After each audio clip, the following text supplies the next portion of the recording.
Okay, so now some practice of using solubility. Part 1, you're going to classify each of those compounds as either soluble or insoluble. So we're looking at soluble, which is AQ, or insoluble, which is S. So if we take a look at the first example, I have potassium bromide. Potassium, we look at our CHOPS NA. Potassium is an alkali metal, always soluble. So where this one is simply AQ. And you'll do the rest. All right, down to part 2. In part 2, we're going to take each of these compounds and cross them like they're reacting. So I have silver nitrate and potassium bromide. And we're going to cross them so that I'll get silver, which is a +1. Remember, we have to crisscross charges. And bromine, which is a negative. So I'm going to have AgBr. And then potassium, which potassium is K. And NO3, which is a -1, gives me KNO3. Now it says we want to circle the one that is going to precipitate. In other words, which one is going to be our solid, which one is going to be insoluble. So we're going to look at our rules. Silver bromide. Bromine is a halogen. Okay, so a halogen is part of the aging hags pub. And silver is one of those that is solid. So this is going to be insoluble. Oops, I keep moving that, sorry. Which is our solid, and I'm going to circle that one. Now I also have to double check to see if the other one is also going to be solid or insoluble, because you have to check both. Potassium is an alkali metal, and that's always soluble. Nitrate, again, is part of the CHOPS NA, always soluble. So this one is AQ, and we're not going to circle that one. You're going to do that for all of those. Okay, in these beakers, you're going to show me how the compounds would react, how would they dissociate, turn to ions, or if they would stay together in molecular form.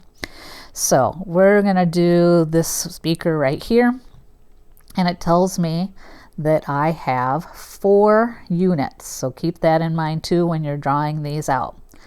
I have 4 units of sodium bromide, and they're added to a beaker of 4 units of potassium iodide. So basically what we're looking at is NaBr plus Ki, and what's going to happen. So double replacement reaction. I'm going to keep my sodium and my potassium where they're at, and I'm going to flip-flop my bromine and iodine. Everything is a +1 charge, so this is easy enough to just switch. So there's my iodine, and there's my bromine. Now we have to decide, are these going to be ionic? Are they going to separate, or are they going to be molecular? All right, sodium is an alkali metal, always soluble. Potassium, alkali metal, always soluble. So these are both going to be aqueous. They're both going to break apart in solution. Now, on the slide, I've put all kinds of different combinations of things that you could use, and you would have to click on these and then copy and paste into the beaker. I'm going to just go ahead and draw them in. So remember, we have 4 units. First thing I'd want to do is to make sure that this is balanced to down below, and those are all 1s. So if I have 4, that means that I'm going to have 4 of the Na plus 1. So I would draw 4 Na plus 1s into my beaker. I'm also going to have 4 I's the iodide ions. Oops.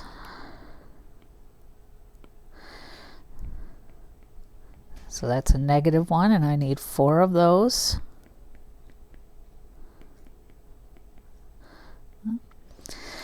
Potassium, I'm going to need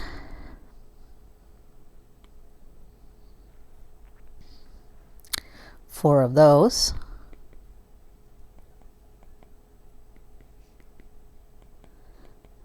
And I'm going to need 4 of the bromines.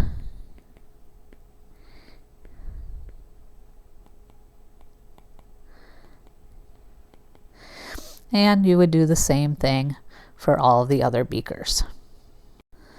Okay, the next part of the homework, we're going to write the net ionic equations.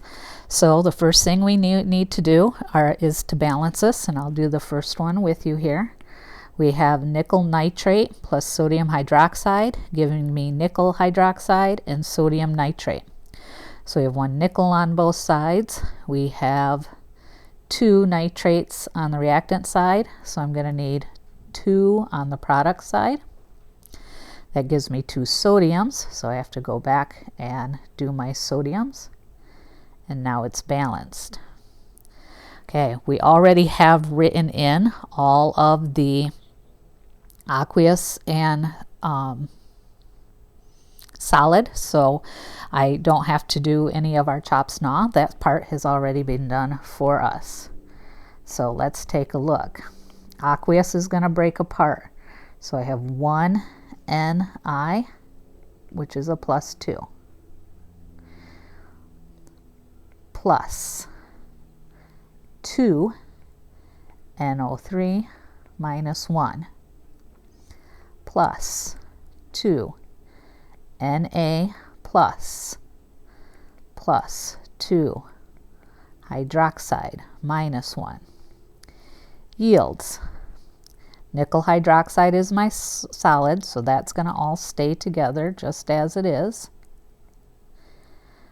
Plus 2 Na plus 2 NO3. And be careful here. Remember that NO3 is the polyatomic altogether, so that 3 stays with it. It doesn't affect the 2 there. And that's a -1. Now I'm going to go through and cross off my like charges. So I have 2 sodiums on both sides, and I have 2 nitrates on both sides. So my net ionic equation is just the 1 Na, or Ni, sorry. So this would get rid of that. We could get rid of that. And we would get rid of all of that. So this is plus. And I had the 2 here. And I have the 2 there. Make sure you put in your aqueous, solid. And then my spectator ions,